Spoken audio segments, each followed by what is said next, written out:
प्रियमित्राणि नमः संस्कृताय। मैं संस्कृता श्रुता सूरजभान प्रयागराज से। जैसा कि आप जान रहे प्रश्नोत्तरी चल रहा है, लेकिन वैद्य जी बैठे हुए हैं पास में, कह रहे हैं कि आज चलना है बारात में, तो कह रहे हैं कि कुछ दिखेंगी जी। तो ये बोले कि एक उत्तर मेघ में 22 नंबर का श्लोक है यक्षिणी के विषय में। यक्ष बोलता है अपनी वाली के विषय में, तो उसके विषय में आप कुछ व्याख्या कीजिए। जी। तो इनका मन बड़ा चंचल था आज, हमने सोचा चलो आज कर ही देते हैं। तब चलते हैं, वैद्य जी देखेंगे कौन तन्वी है, कौन श्यामा है, कौन अलसगमना है, जी। देख के बताएंगे कौन से है। तो आइए एक बार वाचन कर लेते हैं, फिर इसकी व्याख्या वैद्य जी करते हैं। उत्तर मेघ का है 22 नंबर का श्लोक, जी। यक्षिणी की अंगों का। जी। यहाँ पर व्याख्या है जी। यक्षिणी है कैसे। जी। तो ब्रह्मा ने फुर्सत में बनाया है हमारी वाली को, अर्थात कौन कह रहा है? यक्ष कह रहा है। किससे कह रहा है? मेघ से कह रहा है। हाँ भाई जी, अपनी वाली की व्याख्या ब्रह्मा ने।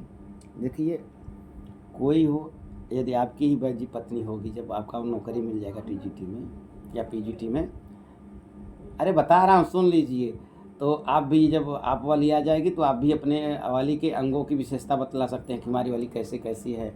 वही यक्ष बता रहा है। जी, आपसे जरूर यक्ष। बताएंगे। तो ब्रह्मा ने हमारी वाली को फुर्सत से बनाया है, ऐसा कौन कह रहा है? यक्ष कह रहा। हाँ, यक्ष कह रहा है। अब किसे कह रहा? मेघ से। मेघ से। यक्ष कहता है कि जब तुम घर के अंदर जाओगे मेघ, तो देखोगे, क्या देखोगे? तो आइए देखते हैं। मंदाक्रांता जलधि सडगैर्मभौ न तौ तात गुरुचित। मंदाक्रांताम्बुधिरसनगै मोभनौ तौ गयुग्मम्। तन्वी श्यामा शिखरिदसना पक्वबिम्बाधरोष्ठी। मध्यक्षामा चकितहरणी प्रेक्षणानिम्नाभि। श्रोणीभारात् अलसगमना स्तोकनम्रास्तनाभ्यां। या तत्र स्यात् युवती विषये सृष्टिराद्यैव धातु। सृष्टिराद्यैव धातु। तो देखिए बस जी, आप इसकी व्याख्या सुनेंगे तो बहुत बढ़िया भैया। सृष्टिराद्यैव धातु 21 में आया भी है, 2021 टीजीटी में। जी। हाँ, तो देखिए तन्वी, अर्थात तन्वी कह देने से ये है कि पतली, अर्थात दुबली पतली हो, मोटी नहीं, सुकुमार अंगों वाली हो। कैसी? सुकुमार अंगों वाली। सु उपसर्ग लग गया तो समझ लीजिए कि यदि वो दुबली पतली है तो यक्ष कह रहा है ये मेरी वाली है। ऐसे बस जी आपकी भी कैसी आप लाएंगे? दुबली पतली। बहुत मोटी लाएंगे तो दासी होगी, यदि दासी होगी तो पटेल जी की हो जाएगी, यदि पतली है तो वैद्य जी की हो जाएगी। जी। कि तन्वी का देने से दुबली पतली का बोध हो रहा है। यक्ष वेग से कह रहा है कि हमारी वाली है कैसी, तो वह बता रहा है कैसी है, पहचानेगा तभी तो कहेगा ना संदेश। जी। तो कर कि तन्वी श्यामा शिखरी दसना पक्वबिम्बाधरोष्ठी। एक विशेषण तो बता दिया कि तन्वी है, कौन है? तो हमारी वाली कौन है? यक्षिणी है। तो श्यामा कह देने से नवयुवती का बोध होता है, नवेली का बोध होता है, मतलब जवान है वो, उसकी जो पत्नी है जवान है। ये है कि कैसी है?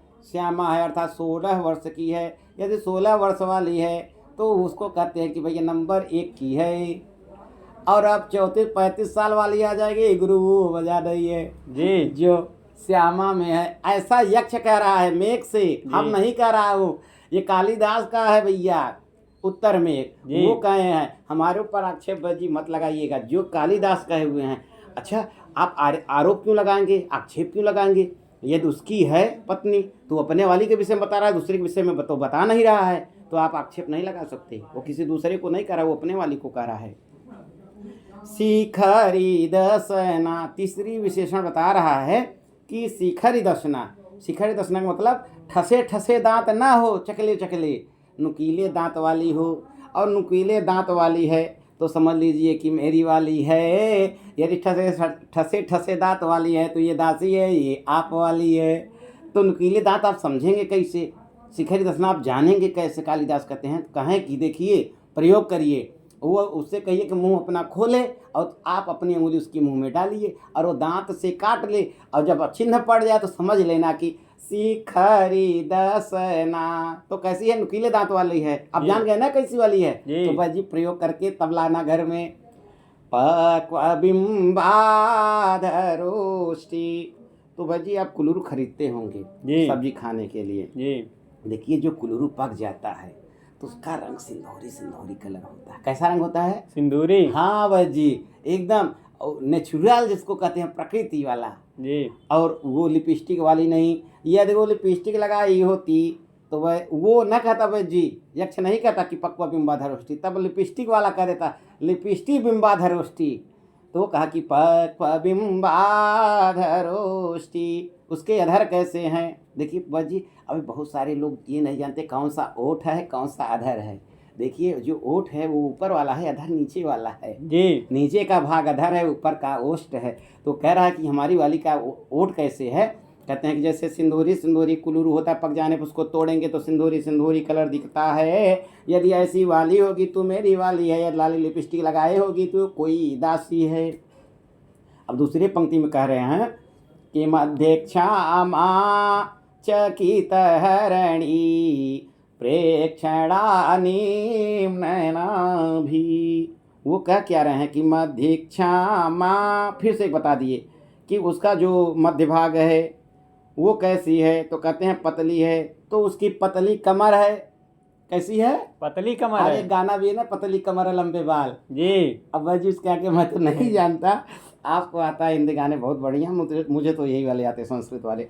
तो उसके कमर कैसे हैं? बहुत मतलब पतली है, मतलब दोनों मुट्ठी से पकड़ लीजिए, उसके कमर आ जाए हाथ में तो समझ लीजिए कि वो पतली कमर वाली है, वो मेरी वाली है। यदि मोटी होगी तो समझ लीजिए कि वो दासी की है, वो आप वाली है।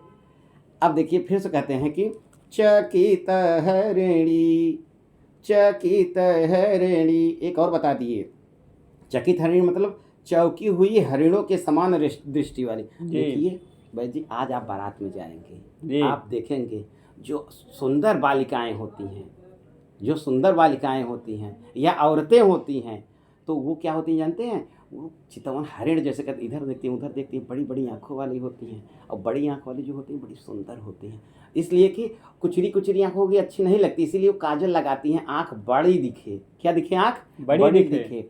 हाँ, तो यदि वह हरिणी के समान दृष्टि कर रही है तो समझ लीजिए मेरी वाली है। यदि कई तरफ तक लगाए बैठी है, समझ लेना कि ये दासी है, ये अनभिज्ञ है। और क्या? प्रेक्षणानि नयनाभि, मतलब नाभि कैसी हो? तो कह रहे हैं कि कैसी हो? तो कहते हैं गहरी नाभि वाली। यदि गहरी नाभि होगी तो वो मेरी वाली है, अर्थात मैं कहता वो मेरी वाली है।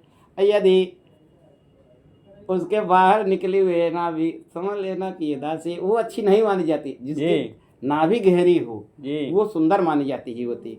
तो इस तरह से ये हुआ। तीसरे चरण में कहते हैं कि श्रोणी भारात अलस गमना स्तोक नम्रास्तनाभ्याम।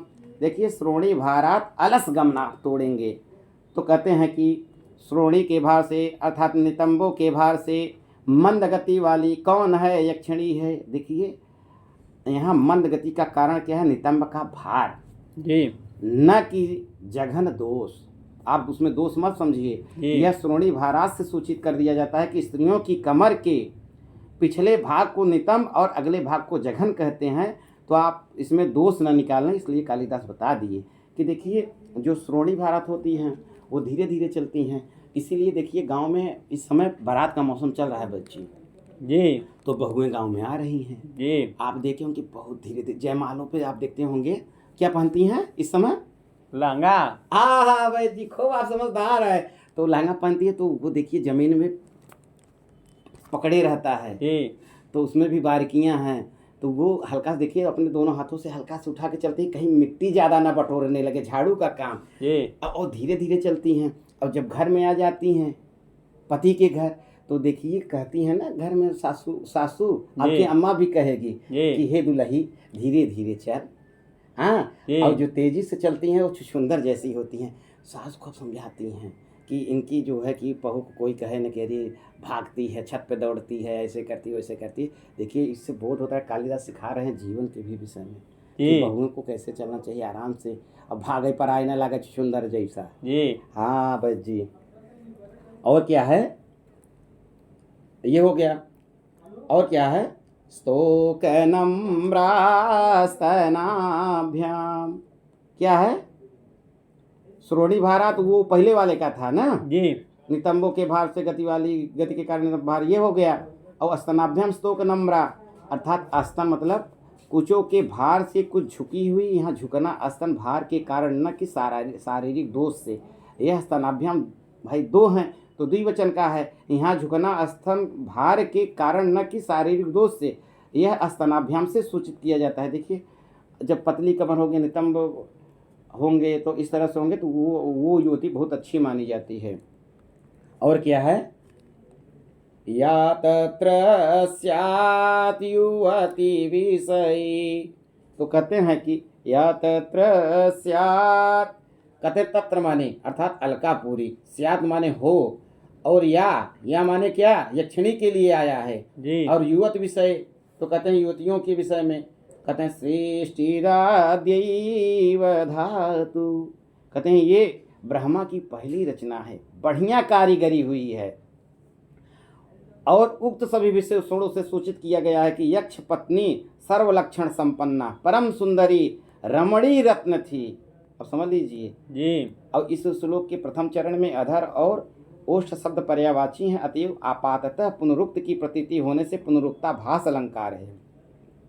यहाँ पुनरुक्ति का निराकरण तो ओष्ठ शब्द को समान ओष्ठ का वाचक और अधर को केवल निचले ओठ का वाचक समझ लेने से हो जाता है। पक्व बिंबाधरोष्टि में लुप्तोपमा अलंकार है। द्वितीय चरण के चकित हरिणी प्रेक्षणा में लुप्तोपमा तथा चतुर्थ चरण के सृष्टिरादेव में उपमा उत्प्रेक्षा अलंकार है। सृष्टिरादेव धातु जो है ना उसमें उत्प्रेक्षा अलंकार है। इस प्रकार अलंकारों की स्थिति परस्पर निरपेक्ष होने से संसृष्टि अलंकार भी, कई अलंकार हैं तो मिल गए तो संसृष्टि अलंकार हो गया। और देखिए बच्ची इसमें थोड़ी सी आपको टिप्पणी भी मैं बतला देता हूँ शॉर्टकट में जी। देखिए जैसे तन्वी होता है उसमें ओतो गुण वचना से गीस प्रत्यय होता है, और शिखरी दसना में बहुव्रीहि समास है। इसका देखेंगे शिखरिण है दसना यस्या सा इसलिए है, यस्या षष्ठी का है, सा स्त्रीलिंग है यक्षिणी इसलिए यहाँ पे सा हो गया तो बहुव्रीहि समास। और पक्व बिंबाधरोष्टि में कहते हैं कि गीस प्रत्यय है। और किससे है, दिगा दिभ्यो यत, आद्या में यत भी प्रत्यय है, आद्या में भी देख लीजिए।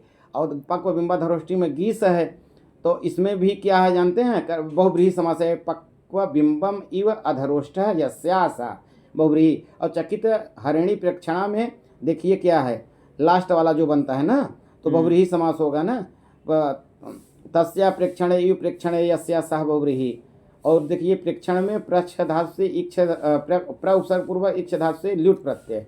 और निम्न नाभि में भी बहुव्रीहि समास यक्षिणी के लिए है, निम्ना नाभि यस्या सा। और श्रोणी भारात में श्रोण्या भार तस्मात षष्ठी तत्पुरुष होगा, श्रोणी भारात में षष्ठी तत्पुरुष होगा। और अलस गमनम देखिए अलसम गमनम यस्या सा बहुव्रीहि समास होगा। स्तोक नम्रम देखिए स्तोकम यथा स्यात् तथा नम्रा केवल समास हो जाएगा। स्यात् जो है विधिलिंग लकार का है, प्रथम पुरुष एक वचन का है, अस धातु का है। युवत विषय युवती नाम विषय षष्ठी तत्पुरुष है। सृष्टि में देखिए उसमें अभिज्ञान शाकुंतलम में भी आया, यहाँ भी सृज धातु से एक तीन प्रत्यय। आद्या में देखिए यत प्रत्यय हुआ, आदि यत टाप दिगा दिभ्यो यत से आद्या में यत प्रत्यय हुआ है प्लस टाप हुआ है। धातु में देख लिए धा धातु से त्रिच प्रत्यय तो धातु बना है, ये षष्ठी का एक वचन है। इस तरह से बस जी देखिए संपन्न हो गया, और इस तरह संपन्न हो गया वीडियो। और अब आप चलते हैं हम लोग वहाँ वीडियो को संपन्न करते हैं और चलते हैं हम लोग पार्टी में जी। और बढ़िया से भोजन वोजन किया जाएगा आज, भव्य भोजन दिव्य भोजन जैसे महाकुंभ में चलता है। अब कोई दिव्य भव्य का व्याख्या पूछेगा उसको भी बतला दिया जाएगा कमेंट बॉक्स में। यदि आपको अच्छा लगा हो तो कमेंट बॉक्स में ज़रूर लिखिएगा। यदि कुछ आपको बुरा भी लगा होगा तो कालिदास को कहिएगा, हमें नहीं कहिएगा। तब तक के लिए नमः संस्कृत।